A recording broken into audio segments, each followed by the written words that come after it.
Hello, I'm the Progressive Disciple. I'm taking a journey through the Bible, and I'm inviting you to join me. Today, we are covering the book of Ezekiel, chapters 34 through 38.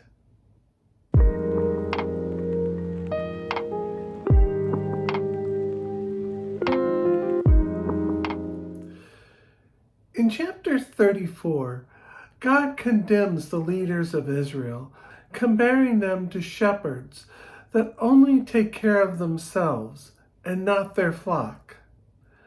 God also takes back his sheep.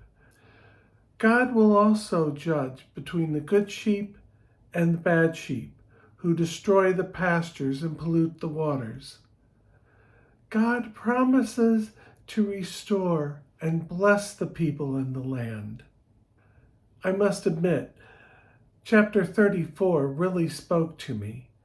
I found 3 passages in chapter 34, and I was debating which one of them to use, and I finally decided to use all 3. In Ezekiel chapter 34, verses 2 and 3, it says, "Son of man, prophesy against the shepherds of Israel. Prophesy and say to them, 'This is what the sovereign Lord says. Woe to you, shepherds of Israel, who only take care of yourselves. Should not shepherds take care of the flock?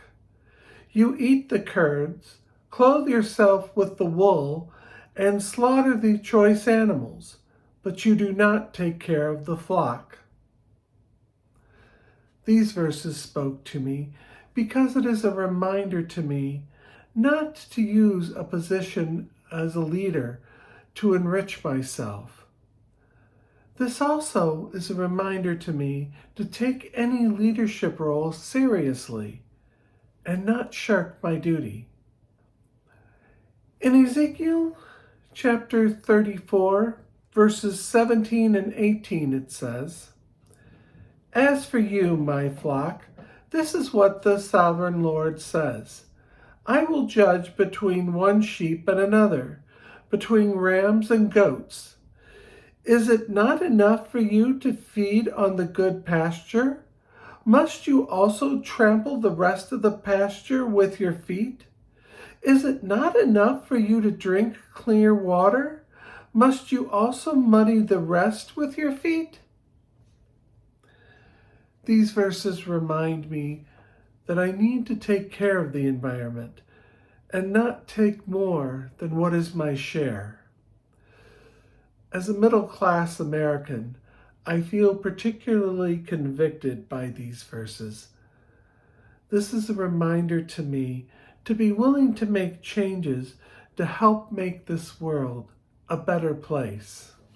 In Ezekiel 34, chapters 25 through 27, it says, "I will make a covenant of peace with them and rid the land of savage beasts, so that they may live in the wilderness and sleep in the forest in safety. I will make them and the places surrounding my hill a blessing. I will send down showers in season.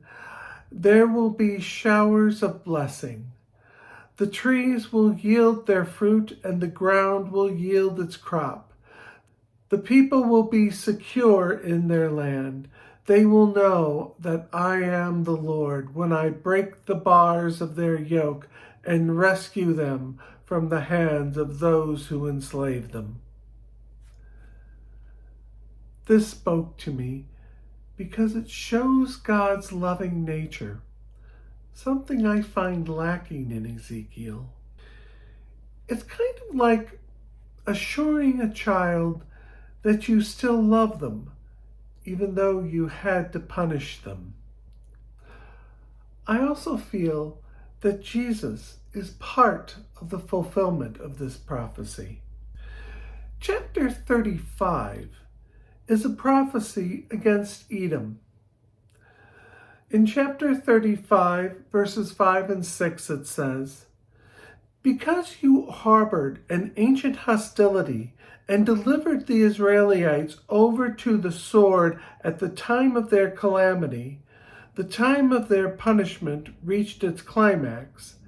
Therefore, as surely as I live, declares the sovereign Lord, I will give you over to bloodshed and will pursue you. Since you did not hate bloodshed, bloodshed will pursue you. These verses are a reminder to me not to harbor grudges against others and not to seek revenge, for what goes around comes around. In chapter 36, God tells the people of Israel that the people and the land will be restored, not because they deserve it, but to demonstrate to the other nations that He is the Lord.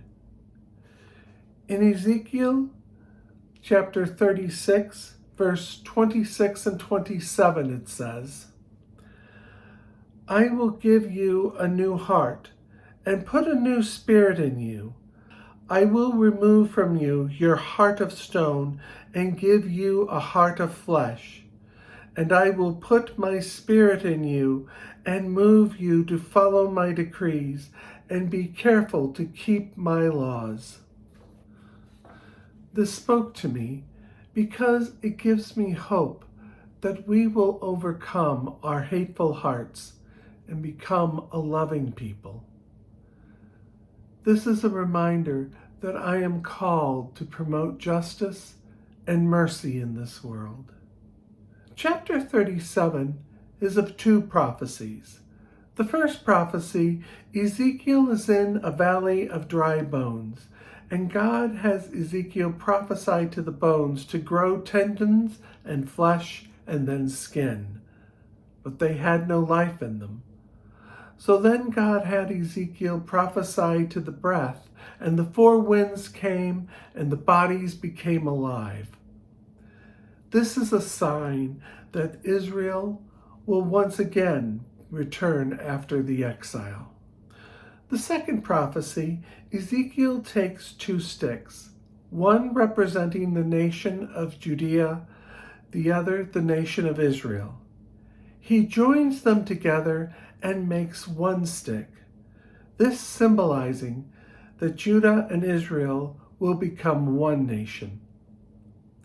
In Ezekiel chapter 27, verse 9, it says, Then he said to me, Prophesy to the breath, prophesy, Son of Man, and say to it, This is what the sovereign Lord says. Come, breath, from the four winds, and breathe into these slain, that they may live.